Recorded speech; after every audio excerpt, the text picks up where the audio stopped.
할로 투담은 안녕하세요 여러분, 반갑습니다. 예전에 어떤 구독자분께서 독일 사람들에게 조금 무례한 행동은 뭐가 있는지에 관한 영상을 한번 만들어 달라고 요청을 해주셨던 적이 있어요.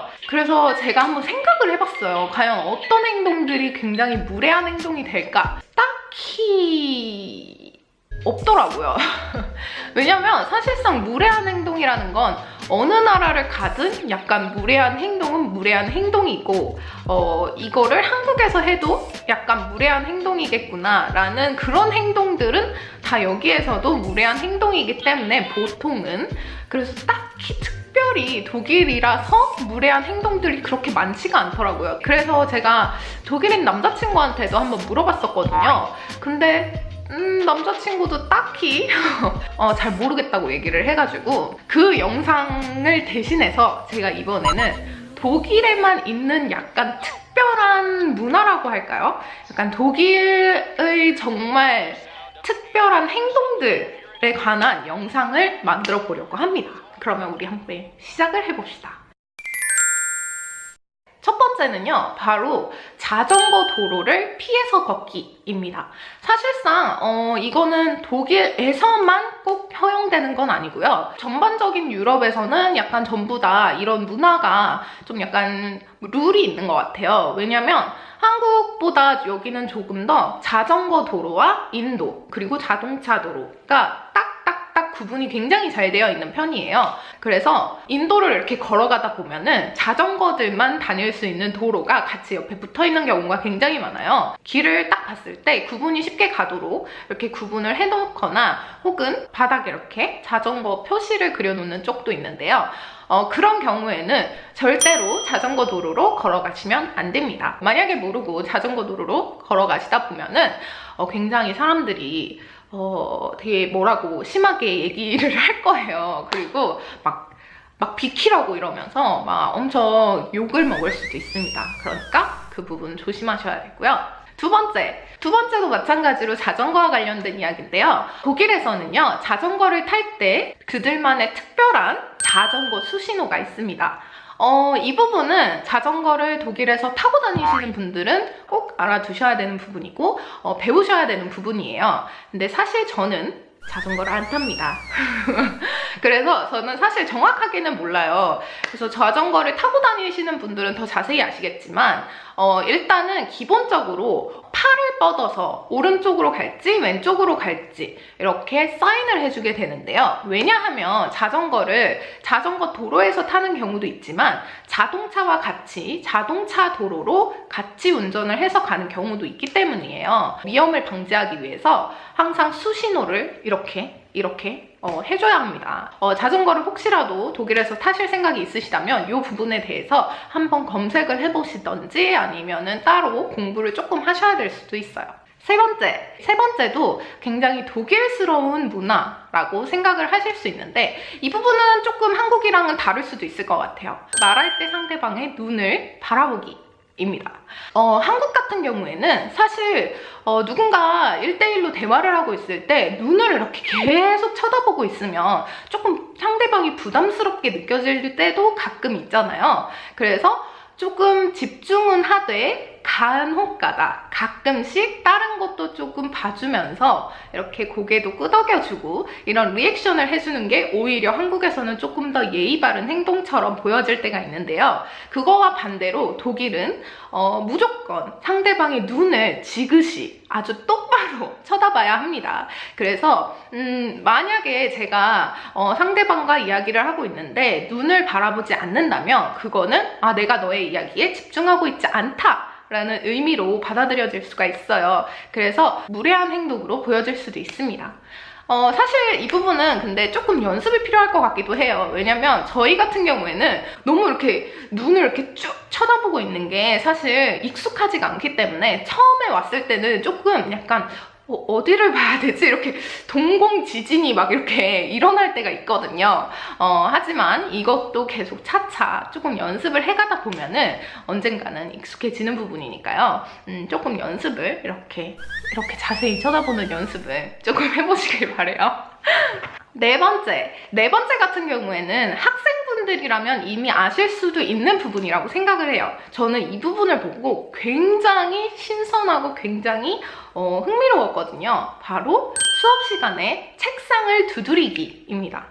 수업 시간에 왜 책상을 두드리지? 라고 생각을 하실 텐데 특히 수업이 끝났을 때 책상을 두드려요. 이렇게 책상이 있을 경우에 책상 위를 이런 식으로 두드리게 됩니다. 한국에서는 보통 수업이 끝났을 경우 혹은 발표가 끝났을 경우에 박수를 쳐주게 되죠. 근데 독일에서는 박수를 치는 사람도 물론 있지만 보통 책상을 두드리면서 환호를 하게 됩니다. 그래서 저는 이 부분이 굉장히 신선했어요. 수업이 끝났는데 막 책상을 두드리는 거예요. 그래서 손에 뭘 들고 있었나? 그래서 박수를 못 쳐서 책상을 두드리나? 라는 이런 생각도 저는 잠깐 했었거든요. 근데 그게 아니라 약간 뭔가 전통이 있는 건지는 모르겠지만 되게 대다수의 학생들이 보통은 책상을 두드리더라고요. 다섯 번째도 수업 시간에 종종 볼 수 있는 광경인데요. 바로 발표를 할 때 손을 드는 모습입니다. 한국의 경우에는 무언가 내가 의견을 얘기하고 싶을 때 뭔가 발표를 할 때 보통 손을 져요. 이런 식으로 쫙 펴서 이런 식으로 손을 들게 되는데 독일의 경우에는요. 이런 식으로 손을 듭니다. 꼭 이렇게 들어야 하는 건 아닙니다. 뭐 이렇게 들어도 되고 이렇게 들어도 되고 자기가 원하는 방법대로 들어도 되기는 하지만 아마 학교에 지금 다니시는 분들은 종종 보실 수 있을 거예요. 그래서 저도 처음에는 왜 이렇게 들고 있지? 라고 생각을 했지만 굉장히 많은 사람들이 이렇게 들고 있더라고요. 그래서 이것도 굉장히 되게 독일만의 특별한 그런 모습, 그런 문화라고 저는 생각을 했습니다. 여섯 번째는 바로 레스토랑에서 종업원을 부를 때의 모습입니다. 사실 이 부분도 꼭 독일 한정되어 있는 부분이 아니라 유럽의 전체적인 문화이기도 한데요. 한국 같은 경우에는 배를 누르거나 혹은 저기요 라고 이야기를 하게 되는데요. 독일에서는 그렇게 하지 않습니다. 보통은 손 들기와 동시에 아이 컨택, 그 종업원을 계속해서 바라봅니다. 이렇게. 그러면 언젠가는 종업원이 오게 되는 그런 시스템을 가지고 있어요. 그래서 가끔씩은 굉장히 좀 불편하긴 해요, 사실상. 왜냐면 우리처럼 빨리빨리 익숙해져 있다 보면 아무리 불러도 사실 안 오게 되거든요. 왜냐면 종업원들이 막 서빙하고 있고 이럴 때는 손을 이렇게 들고 있어도 못 볼 때가 되게 많아요. 그래서 그럴 때는 한없이 기다려야 되는 그런 부분이 불편한 부분도 있기는 하지만 조금 익숙해지다 보면은 언젠가는 오겠지 라는 그런 약간 내려놓는 마음이 생기거든요. 그래서 그런 것도 익숙해지다 보면 좀 괜찮아지긴 하더라고요. 일곱 번째 같은 경우에는요, 전화 예절인데요. 한국 같은 경우에는 처음에 전화를 받았을 때 보통은 여보세요? 혹은 전화를 걸 때도 여보세요? 라고 얘기를 하게 되죠. 근데 독일의 경우에는요, 바로 자신의 낙나메, 자신의 성을 먼저 얘기를 합니다. 김? 이런 식으로 전화를 받을 때 자신의 성을 먼저 이야기를 합니다. 모든 사람이 이렇게 하는 건 아니지만 은근히 많은 사람들이 자신의 성을 먼저 얘기를 하더라고요. 그래서 저도 아직까지는 조금 익숙해지지 않아서 보통은 전화를 받을 때 혹은 걸 때는 할로 혹은 구텐탁 이런 식으로 먼저 이야기를 하는 경우도 많이 있습니다. 그래서 이 부분은 전화를 받을 때에 해당되는 부분이고요. 아마 여러분들도 가끔 가다가 보실 수 있을 거예요. 마지막 여덟 번째 같은 경우에는요, 재채기를 할 때 하는 말인데요. 우리나라 같은 경우에는 누군가 재채기를 해도 우리는 딱히 뭐라고 얘기를 하거나 뭔가 특별한 리액션이 따로 있지는 않죠. 하지만 독일의 경우에는 조금 다릅니다. 누군가 상대방이 재채기를 했을 때 바로 주변에 있는 사람들이 Gesundheit 이라고 이야기를 해줍니다. 그러면 그 이야기를 들은 재채기를 한 본인은 땅게 라고 얘기를 하게 되죠. 특히 친구들이랑 같이 있거나 아니면 뭐 수업 중이거나 혹은 가끔씩은 길 가다가도 지나가는 사람들이 제가 재채기를 했을 경우에 Gesundheit 이렇게 얘기를 해주는 경우가 있어요. 그러면 산뜻하게 그런 식으로 여러분도 리액션을 해주시면 됩니다.